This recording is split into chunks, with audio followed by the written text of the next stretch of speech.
Now, originally there was an unboxing. Unfortunately, the footage was horrible. So this is where we're going to start. We're going to start with the vehicle already out of the box. So the Fantastic car is a nice vehicle, rather limited in space, very easy to put together. You only have to attach this back part here where there's like 4 pegs, and then you also have to put in the canopy. Very easy, pops right in to the hinge joint over here. So just to open this up, you guys can see that I have my Fantastic Four in the vehicle, and I actually was able to fit 4 of them in there. So taking the thing's place is She-Hulk. So she does fit in there, as she is a little bit taller than most of these figures, so I'm glad to see that she could fit in there. There's Reed Richard, he's piloting the vehicle. We have Johnny Storm, and we have Sue Storm in there. So yeah, they all fit fairly nicely. Canopy can fully close, so that's good. They're well secure in there, so they're not going anywhere. So at the bottom of the vehicle, there are these little features here. So first of all, the vehicle does have real working wheels that fold up underneath the vehicle, but when it lands, you can have it rolling around, and it rolls fairly smoothly as well. The other feature that this has on it is this arm. So basically what this is for is if you want to have Johnny Storm fly along with the vehicle, you can do that. And of course, when I'm trying to get this open, I can't. Are you retarded? Okay, so yeah, so this actually just sits on the side of the vehicle like that. So when the vehicle's flying, you can put Johnny Storm here and to fly along the vehicle. Not something I'm going to use, so this is probably just going to stay folded up underneath the vehicle. Again, fairly nice vehicle. I really like the finish. What I may do, if I can get another one cheap, I may buy another one painted black and make it like almost like a limo or something like that.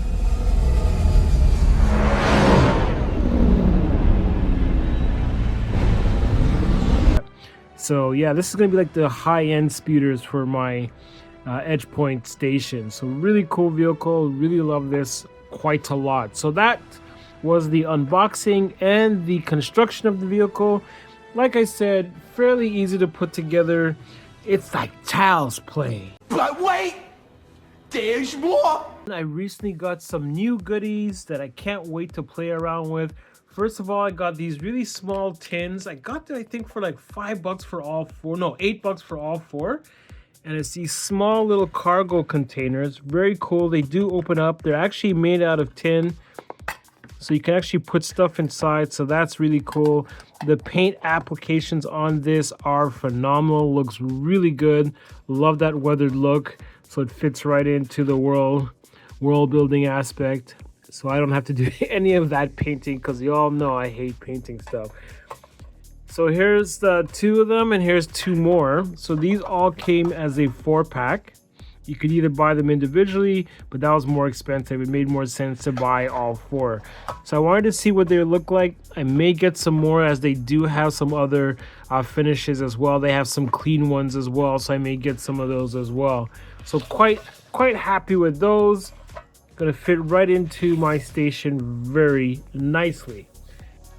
And then we have these guys. So yeah, a bunch of figures came in, like, that's right, the Bad Batch dude. We also have Spider-Gwen. And we also have, yes, that's right, Professor Hyung, the Jedi trainer from Star Wars Ahsoka. So yeah, I got these 3 guys recently, so I'm going to open those up so you can take a closer look at those. Then I got these guys loose. So here's some Fortnite guys.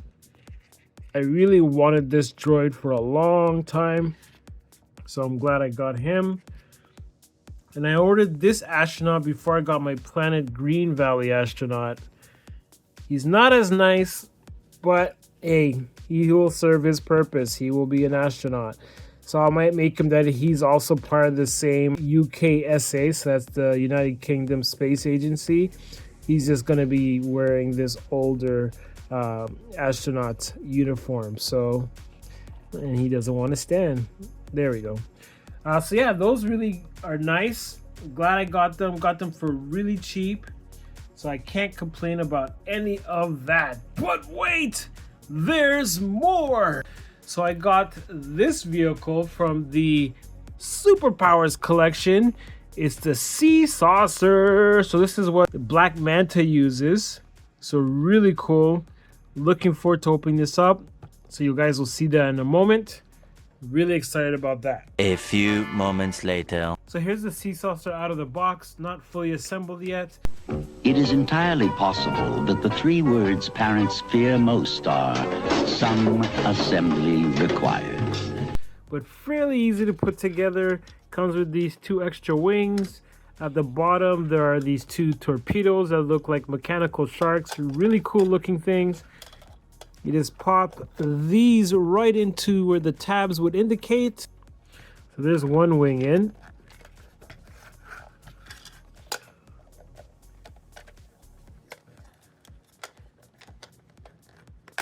And here's the other wing in.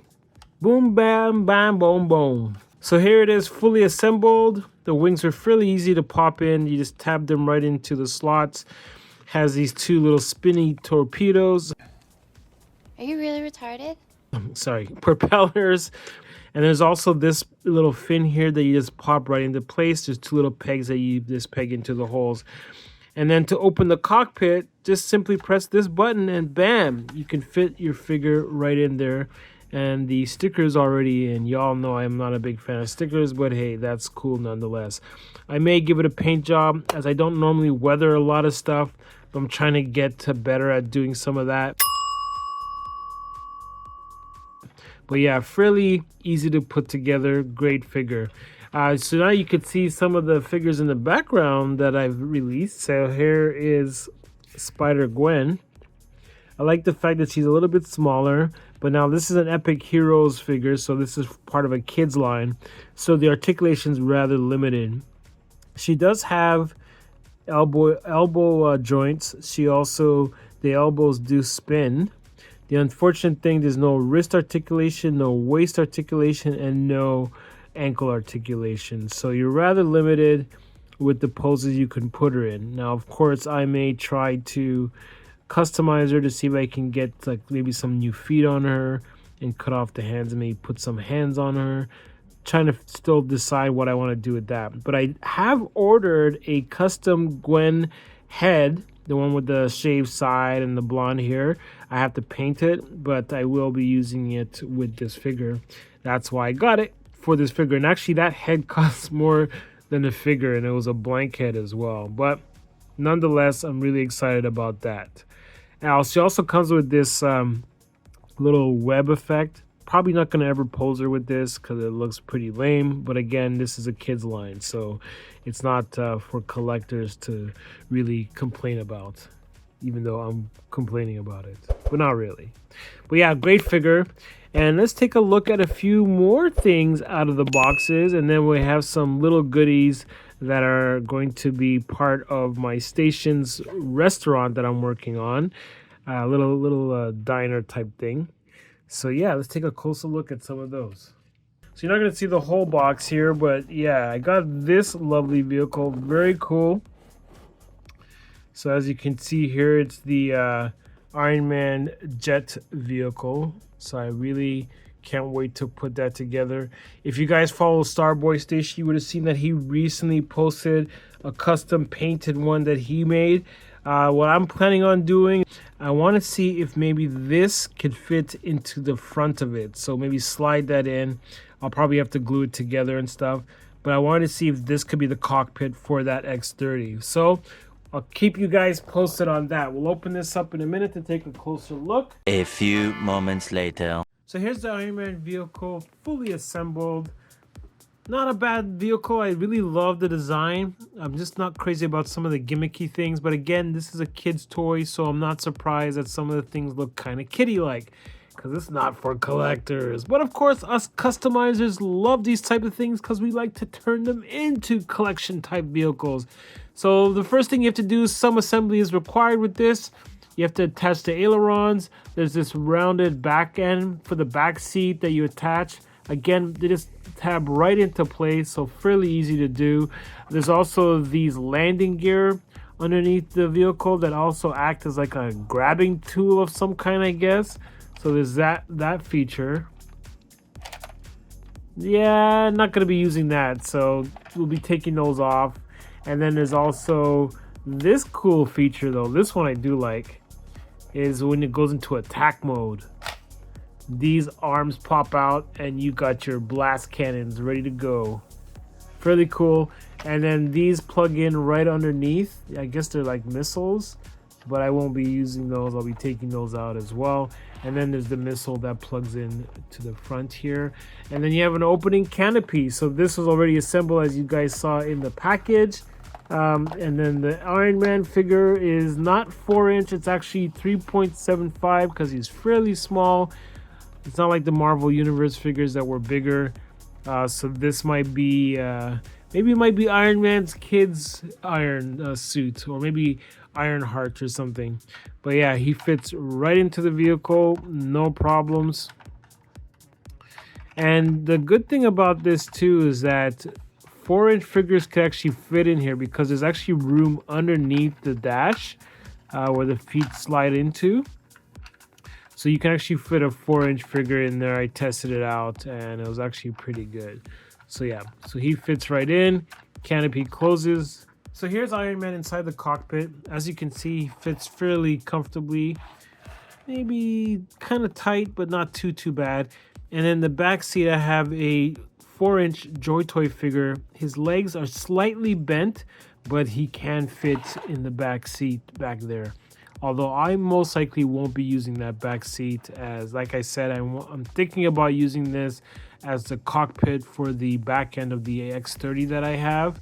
So here are Crosshair and Huang out of their boxes, and they're pretty good. They come with a fair bit of accessories. I'm so happy that they decided to go with a swappable head for Crosshair as opposed to a big bucket head helmet. So that's cool. You just pop it off the socket and you can put in the new helmeted head on there.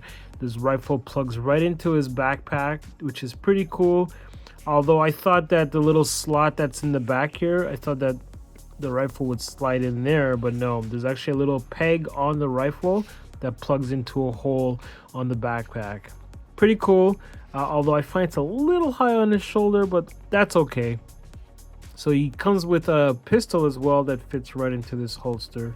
And I love the pin applications, and I gotta say, Hasbro's been killing it with the face apps. Really cool. Really enjoying how that looks. And then we have Professor Huang, the Jedi trainer from many centuries. So yeah, he is a nice looking figure as well. Comes with a few accessories. He comes with that data pad. He also comes with an extra lightsaber.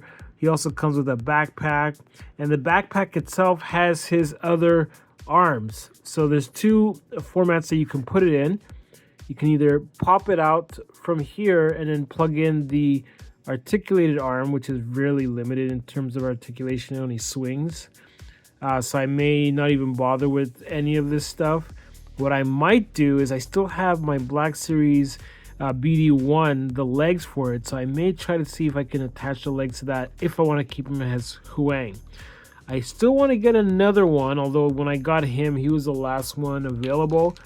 So hopefully I could find another one, because I would like to paint him and maybe take off like the apron and stuff like that to make him a unique other droid, so a custom droid.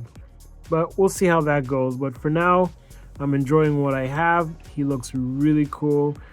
Most likely not going to be bothering with the backpack, as I don't really care for the articulated arm. Or I might just not put the articulated arms on. I'll just put the folded arms like this side. I might just put these on because it just looks like it's part of the backpack. So yeah, great figures.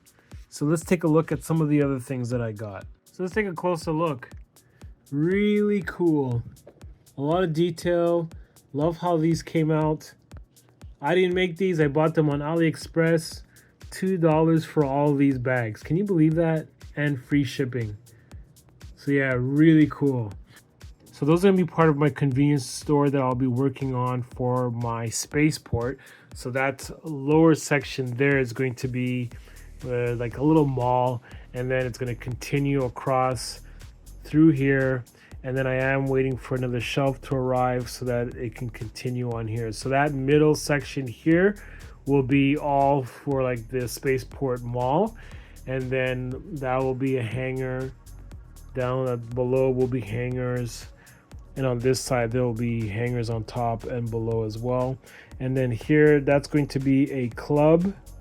And then down here is just going to be whatever I can fit down there. So yeah, I got a whole bunch of stuff that I want to do. I need to still clear underneath my table under here so I can put some more shelves underneath there, and I could make like the whole garage section of the Spaceport. So yeah, I still got a lot of stuff that I need to do. I haven't really done any work because, as you can see, my leg is really swollen. So yeah, I haven't really done too much. I've been pretty much laid up and I've been taking it easy.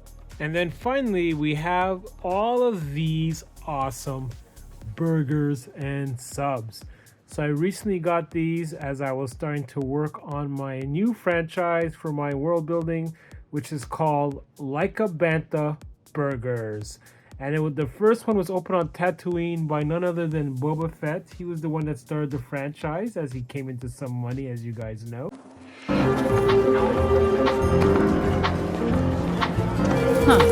Yours looks shinier than mine. So he decided to open his first franchise on Tatooine, and now it's spread all across the galaxy, and there's even one on Edgepoint Station. And these are the burgers that they serve. So they're two-size burgers. These are the regular burgers. Those are the subs, and those are the deluxe. So those ones are a little bit bigger, so I call those deluxe burgers. Really cool stuff. Resin cast, awesomely painted burgers. So I'm very happy about that. I'm sure Boba Fett is happy about that. He didn't want his name on the franchise. He didn't want to call it Boba Burgers. So he decided to go with Like a Bantha for obvious reasons, like this.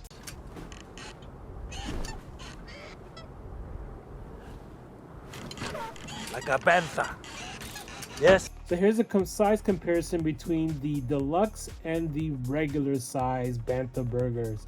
As you can see, there's quite a difference between sizes. So if you have an appetite, bring it to Like a Bantha Burgers and you'll be well fed. Dexter will take care of you because he's actually the chef at the one on Edgepoint Station. You will not be disappointed because there's no burger like a Bantha burger. So definitely come and check it out. You will love it because they are scrumptious. Well, that's all I got for you guys in this video. Hope you guys will stay tuned to the channel because there will be more videos coming as well as live streams because we've got some awesome guests coming on in our upcoming Whip Wednesday lives. So I hope you guys can make it there live, but if you can't, there's always the replay. And until then, take care, pirates.